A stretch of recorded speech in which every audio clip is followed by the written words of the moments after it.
Yeah, well, you can keep your eyes and ears on the 415ers podcast 3 times a week, Monday, Wednesday, and Friday on the Odyssey Sports Podcast Network. Evan Giddings and Marc Grandy with you as always. 5 stars only acceptable when you download, rate, and subscribe to the podcast. Well, and so this is the thing, because with Debo, obviously someone's got to get him the football, whether it's running, and especially I think moving forward this year, I do think they're going to be using him primarily as a wide receiver.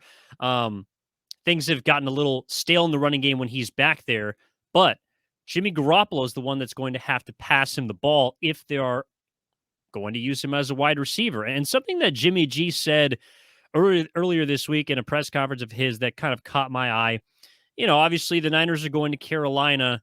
Jimmy Garoppolo was at least expected after the end of last season to be a guy on the trade market, and the Carolina Panthers were a team that was floated as being a potential trade partner. There was other teams, but Carolina, according to Jimmy Garoppolo, was, quote, at the top of the list, or, in that top group of teams that were in advanced talks with, he said, the 49ers and him, I'm assuming with his agent. But, I can't help but think, like, even though Niners are 2-2, granted, I think their point differential and the way they've played, especially the last game on Monday night, says they could be better. They could be 4-0, they could be 3-1, but they're not. They're 500. Carolina, meanwhile, is about as bad a 1-3 team as you could put on paper.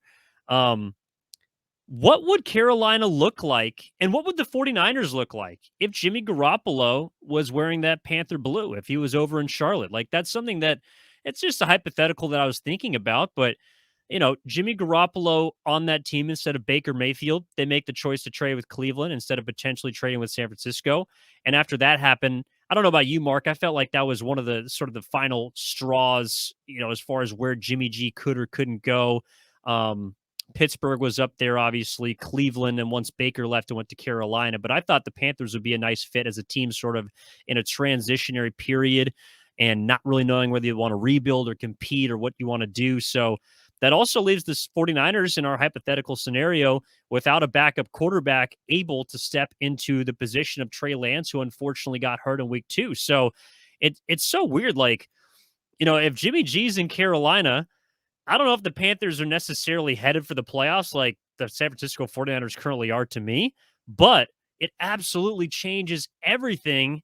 And I think the Panthers are in a much better place. And the 49ers clearly, well, we don't know what Brock Purdy could be, but I got to assume that they end up being in a much worse place if Jimmy G's on the East Coast. Well, Niners would certainly be in a worse place. Brock Purdy, by all accounts, has looked good, but he's Mr. Irrelevant, just drafted. I mean, it would be a shock if he's anywhere near the level of Jimmy Garoppolo right now. So I think we can safely say, assuming that the Trey Lance injury still happens, I think maybe there's a world in which Jimmy Garoppolo is not on this roster and Kyle Shanahan maybe is a little more conservative in terms of putting his quarterback, Trey Lance, in risk because he knows he doesn't have as much depth, but that's probably a conversation for later. For Carolina, however, they would certainly be better. I don't think anyone is disputing, Jimmy Garoppolo versus Baker Mayfield. We've had a number of years of data now where Baker Mayfield just simply is not very good. I think there was an argument early in Baker's career when he was pretty electric and that Browns offense was playing pretty good and Baker Mayfield was exciting and the Browns finally thought they had something, but that argument and that moment is long gone. However, I'm just not sure I am that much of a believer in Carolina or, in everything else around Baker Mayfield. I mean, the offensive line is not good. They do have some good receivers. I love DJ Moore. I think he's incredible. And the fact that he is almost irrelevant in the season so far is sad because Yeah, I was he going to is say Baker Mayfield doesn't. yeah, I mean, it's Baker Mayfield's fault that he can't get DJ Moore the ball. I mean, that is a travesty. But, I guess it's a long way of saying I'm not sure how much of a difference Jimmy Garoppolo makes. I'm kind of the mind that, maybe, there are certain coaches that can help make Jimmy Garoppolo work, but I think there's no one better suited to make Jimmy Garoppolo work than Kyle Shanahan. And I'm not sure and even with Kyle Shanahan, we've seen Jimmy Garoppolo's deficiencies. So I have no belief that Matt Rule would be able to have success with Jimmy Garoppolo. Would this team maybe be 2-2 at this point instead of 1-3? The Carolina Panthers, that is, maybe Garoppolo's worth a few more points in one of their close losses, but I think largely this would be the same conversation for Carolina. Matt Rule's probably still on the hot seat and maybe a couple of weeks away from potentially being the first head coach fired in the NFL this season. Um, I'm not sure Garoppolo makes that much of a difference for Carolina. I just don't believe in them enough around Garoppolo, and I certainly don't believe in their head coach.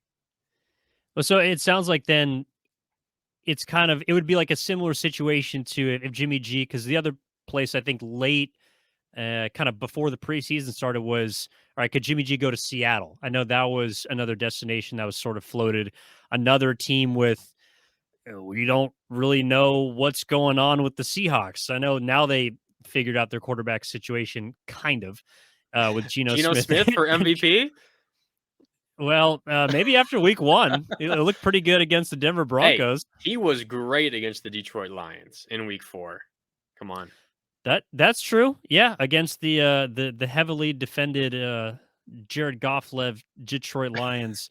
Yeah, they really have a deep. I think actually it's funny you mentioned that. I think it was in Hard Knocks this year, but like Dan Campbell, head coach for the Lions, was sort of talking about how the team had improved and what they got going for them. And he mentioned there was some line he had like, "Oh boys, I'm glad we finally got a defense this year." And then I watched Geno Smith just absolutely light them up and nearly hang 50 on the Lions. So it's like, all right. I mean, yeah, sure. Geno Smith, I'll give him his flowers. He had a good weekend, Mark. I'll give you that. He's had all things considered, a pretty good 4 weeks. He obviously, didn't do a single thing against the Niners in week 2. Seahawks, surprising offense though, honestly, in my mind. I still don't believe in them moving forward. I'm sure Geno Smith will regress back to the mean, but I had to throw that out there. You look at some of the advanced metrics right now, he is up there with some of the other top quarterbacks in the NFL. It's pretty wild. That's why, 4 weeks in, small sample size, take everything with a grain of salt, because Geno Smith is up near the league leaders in a lot of, quarterback categories. It helps to have weapons, man. I mean, even though Seattle maybe doesn't have a ton going for them outside, it's still got DK Metcalf. At least when he's on the field, not getting carted off because he's got to go number 2. And you also got Tyler Lockett out there. Rashad Penny's not a half bad back. It's almost similar to Jared. I don't mean to go too far off on a tangent, but like, similar to Jared Goff, like he's got some weapons now. And when you are a halfway decent quarterback with weapons, you can do some things. I also think that's why a lot of people continue to be sort of disappointed in someone like Jimmy Garoppolo, is because we all do believe in the 49ers weaponry offensively. And look, we're still waiting for the George Kittle game. I think that one probably is a bit more on Shanahan, considering just the lack of usage in the passing game. Although, if he keeps an extra foot in bounds, maybe he has a touchdown. I don't know if Jimmy G is a little bit better for him, looking for him. Who knows what his numbers could be like right now? But that's also a big thing too. And going back to Debo, that's also one of the reasons why I am looking at him, is because he appears to be kind of the de facto option offensively.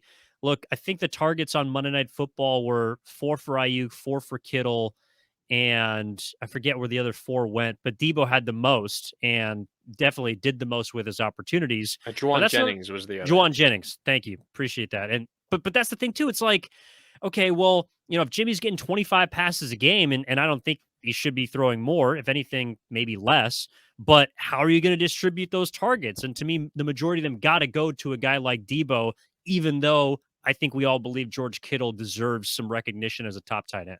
Yeah, last week, on the podcast, I was, thinking George Kittle was going to have his breakout game against the Rams on Monday night. It obviously didn't happen. He almost had that touchdown, like you mentioned.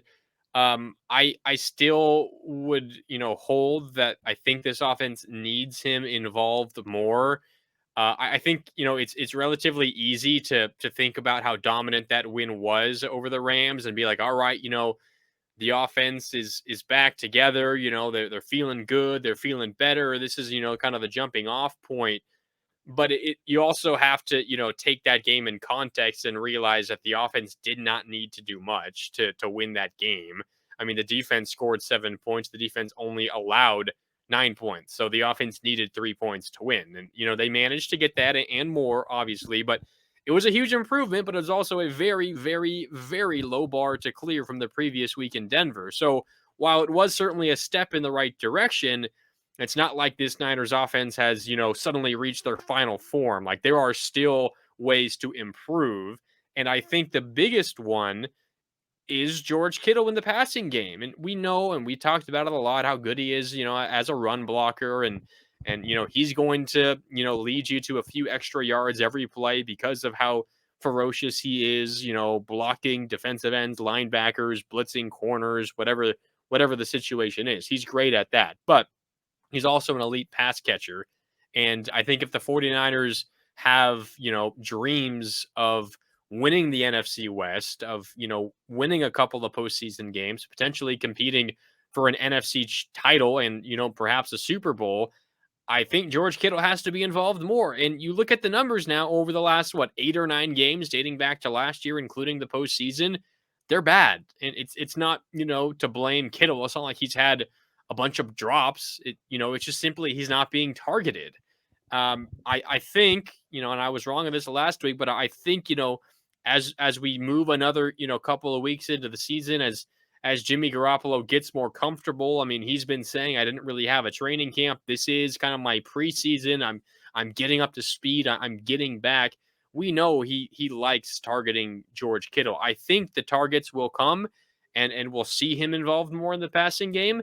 And I think the Niners need that to happen because if not, I mean, I wouldn't say the offense becomes one dimensional.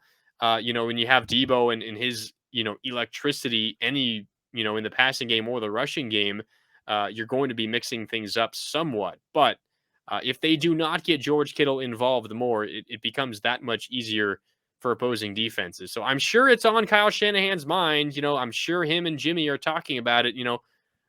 Why aren't we getting the ball to George Kittle more? Is it something that, I should be doing when I'm, designing these plays, when I'm calling them for you? Or is it just simply some kind of misconnect between you two? Because I'm sure that Kyle Shanahan is aware of it and is trying to get it working. Because if not, I think this offense is seriously capped at how much more they can improve.